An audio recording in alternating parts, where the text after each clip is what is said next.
안녕하세요. 2024년 3월 22일 금요일입니다.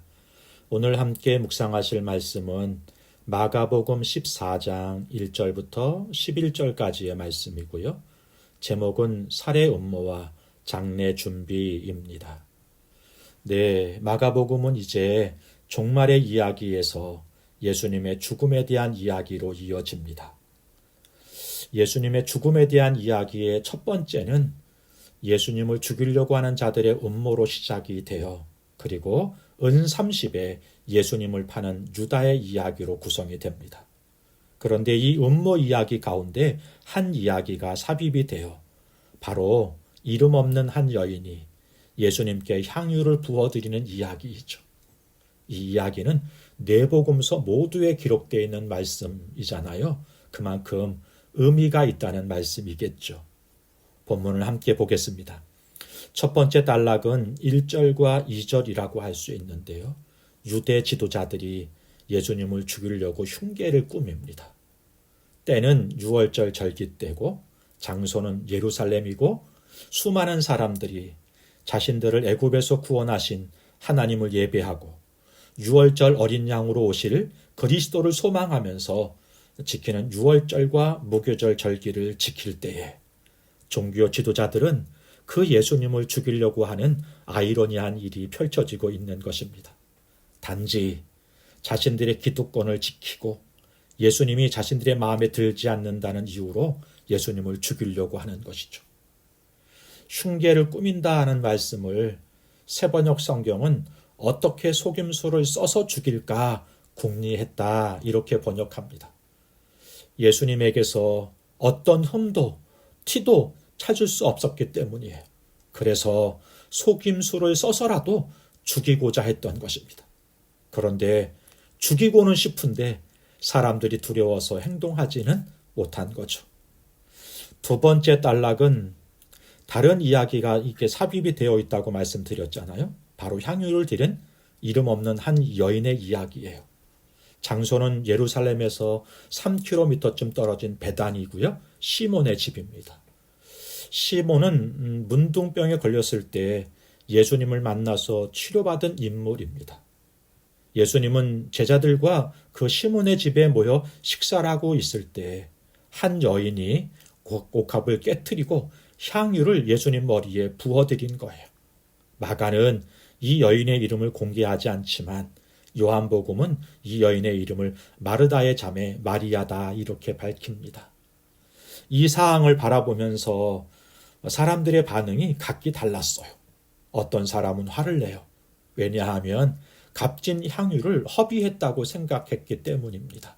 실제로 이 여인이 예수님 머리에 부은 향유는요, 일반 노동자가 1년 일해서 받는 연봉에 가까운 돈이었기 때문인 거죠.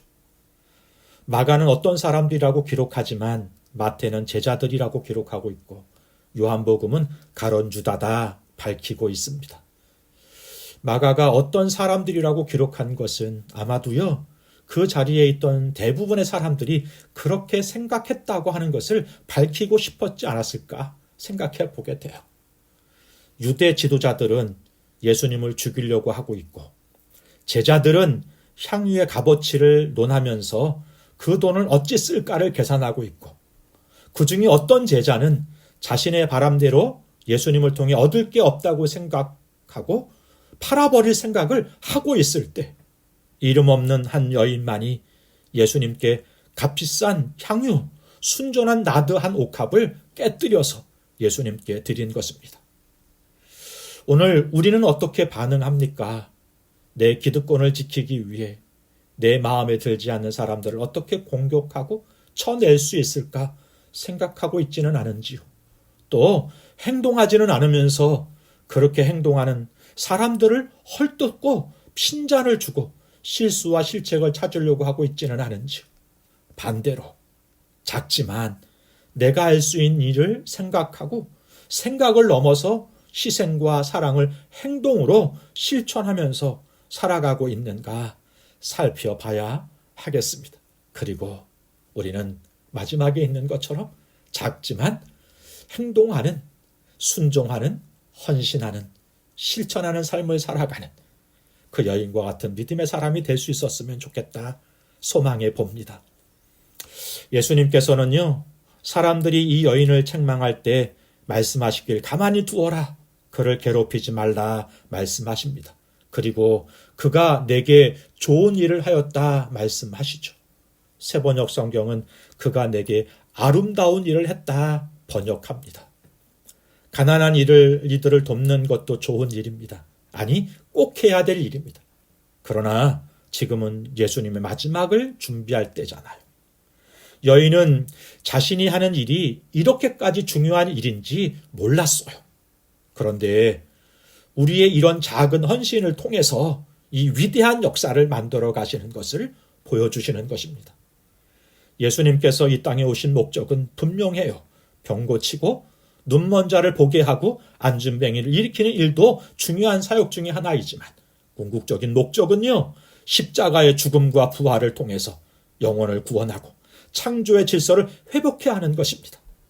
이 여인은 지금 이 일을 준비하는 것이기에 가장 아름다운 일에 동참하고 있는 것이죠. 그래서 이렇게 말씀하십니다.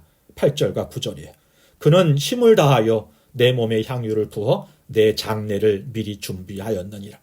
내가 진실로 너희에게 이르노니 온 천하에 어디서든지 복음이 전파되는 곳에는 이 여자가 행한 일도 말하여 그를 기억하리라 하시니라. 이 여자가 행한 일도 기억된다. 이 말씀은 십자가가 복음이 생명을 살리는 일이지만 이 여인과 같은 헌신도 기억된다는 말씀이십니다. 이 여인의 이름이 기억된다는 말씀이 아니라 이 여인처럼 주님의 일에 동참하고 헌신하는 이들의 모든 것이 기억될 것이고 그 이름이 기억된다, 기억하신다, 이렇게 말씀하고 계시는 거예요. 오늘 본문에 등장하는 사람들 중에요, 세상 사람들이 기억하는 이름이 있어요. 그 중에 한 사람은 향유를 드린 여인 같은 사람이고요. 또 한 사람은 가론 유다입니다. 당시에 손에 든 돈을 든 사람은 유다였고요. 손에 든 것을 허비한 사람은 여인이었어요. 그러나 돈을 들었던 유다는 슬프게 상을 마쳤고 여인에 대한 말씀은 기록되어 있지 않지만 분명한 것은 주께서 끝날까지 기억하신다고 하셨고 좋다, 아름답다 말씀하셨으니까 문자로 기록되어 있지 않아도 분명한 것은 그의 나중의 삶이 이전 삶보다 훨씬 아름다웠을 거예요.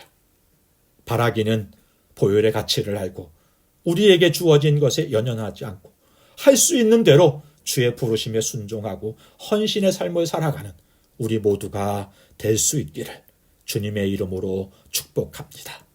기도하겠습니다.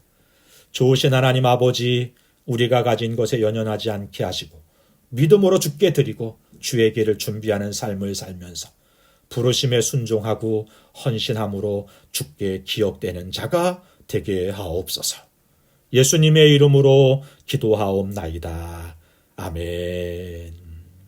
감사합니다.